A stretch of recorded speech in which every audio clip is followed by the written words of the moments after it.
অনেক পরিচিত আমার ঢাকা ইউনিভার্সিটির কলিগরা আছেন, আমার বিচিত্রা লাইফের কলিগরা আছেন, আমার স্ত্রী আছেন, আমার ল ডিপার্টমেন্টের অনেক প্রাক্তন ছাত্র আছেন, আমার ঢাকা ইউনিভার্সিটির কলিগ মোর্শেদ। আমাকে বললাম এত বড় একটা হল নিয়েছে, মোর্শেদ লোক তো হবে না। বলে স্যার আপনি চিন্তা করেন না, দরকার লাগবে 400 লোক নিয়ে হবে। আচ্ছা যাই হোক, কয়েকটা কথা বলি। একটা হচ্ছে কি, আমিনুল যেটা বললো যে আমাদের এখানে সন্দেহ করেই ট্যাগ দেওয়া হয়। আচ্ছা, আমিনুলের কথা প্রসঙ্গ আগে একটু প্রথম আলো আর প্রথম আগে একটু ধন্যবাদ জানাই। এই উপন্যাসটা যখন আমি লিখি আমার সারাক্ষণ মনে হচ্ছিল এটা কি প্রথম আলোর সংখ্যা ছাপবে কিনা। কারণ একটা সময় ছিল যখন 2009 সনের দিকে আওয়ামী লীগ গভর্নমেন্ট ক্ষমতা আসলো, অনেক কিছু লিখতে পারতাম। একটা লেখা শিরোনাম ছিল দায় নেবেন না প্রধানমন্ত্রী, শেখ হাসিনার নাম উল্লেখ করে লিখতে পারতাম। তারপর সেটা কমা শুরু করলো, কমতে কমতে সেলফ এডিটিং করতাম। প্রত্যেক দিন একটা যুদ্ধের মতো হতো। জাকারিয়া ফোন করে বলছে আসিফ ভাই এটা তো একটু চেঞ্জ করতে হবে। এখন আমি তো এমন কিছু লিখতে পারি না যেটাতে প্রথম আলোর উপর আঘাত আসে, আমার উপর আঘাত আসে, লেখা বন্ধ হয়ে যেতে করা যাবে না। তো এরকম করতে করতে করতে করতে খুব আমার স্ত্রী দেখতো, আমি খুব খুব হতাশ লাগতো যে লিখতে পারতেছি না, জাস্ট অন্যভাবে লিখতে হচ্ছে। আমি আবু বকর যখন লিখলাম আমার খুবই সন্দেহ লেগেছিল যে আমি অনেক জায়গায় বলতাম এই কথাটা যে শিবির সন্দেহে পিঠা একটা দেশে কোন আইন আছে। এবং এই কথা বলার জন্য আমার কত ঘনিষ্ঠ বন্ধু যে আমার কত দূরে চলে গেছে এটা পরে বলবো। এটা ছাপবে কিনা সন্দেহ ছিল, তো আমি খুব টেনশনে ছিলাম। চেপেছে দুই একটা শব্দ, কিছু কয়েকটা জিনিস চেঞ্জ করতে হয়েছে।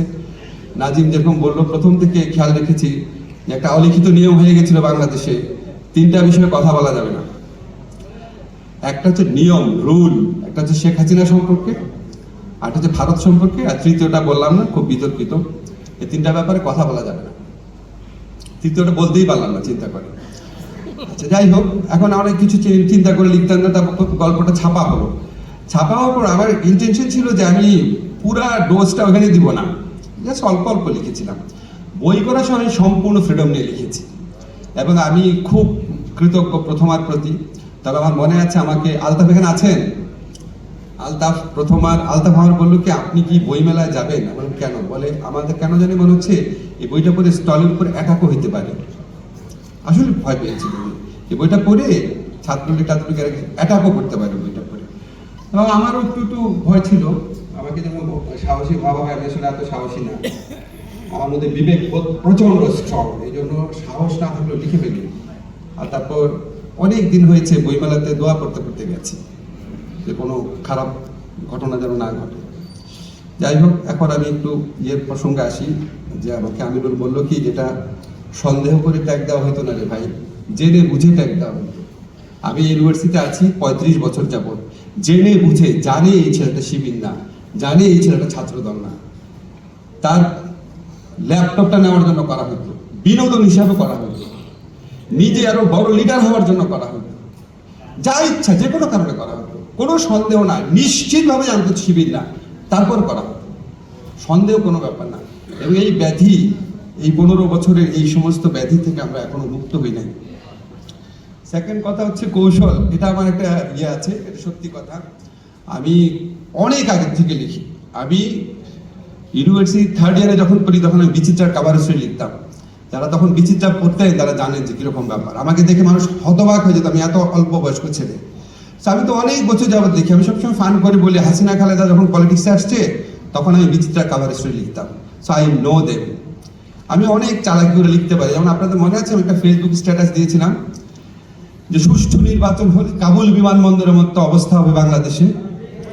তারপর আমার রুমে তালা দেওয়া হলো এবং ঘোষণা দেওয়া হলো আমাকে যেখানে পাওয়া হবে ধাওয়া করা হবে, মারা হবে। তারপরে মামলা দায়ের করতে গেল ডিজিটাল সিকিউরিটি অ্যাক্টে। যে লয়ারের কাছে মামলা দায়ের করতে গেছে সে আবার আমার স্টুডেন্টের বন্ধু। সে আমার পরে বলে স্যার আমি তো অবাক হয়ে গেছি, বললাম এখানে তো আওয়ামী লীগের নাম নাই।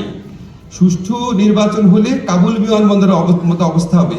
সুষ্ঠু নির্বাচন হলে আওয়ামী লীগ হারবে এটা তো বলা নাই, তো তুমি ধরে নিলে গেল তোমাকে বলছে, বলে তো মামলা করা যাবে না। তারা অনেকগুলো লয়ারের কাছে ঘোরাঘুরি করেছে, সবাই বুঝেছে এটা আওয়ামী লীগকে বলা হয়েছে। আমার রুমে তালা দিয়েছে, আমাকে যেখানে পাবে ক্যাম্পাসে ধাওয়া করে আমাকে বিতাড়িত করা হবে প্রকাশ্যে বলা হয়েছে, কিন্তু মামলা করতে পারি নাই। আমি তো লয়ের ছাত্র। যাই হোক, আমরা যখন কথা বলতাম খুব কষ্ট লাগতো। ধরেন কোনো টকশোতে যাওয়ার আগে চর্চা করে দিতাম কিভাবে বলবো। এই যে দুঃসহ যন্ত্রণা, এই দুঃসহ যন্ত্রণার থেকে আমরা জুলাই গণ অভ্যুত্থান কালে মুক্তি পেয়েছি।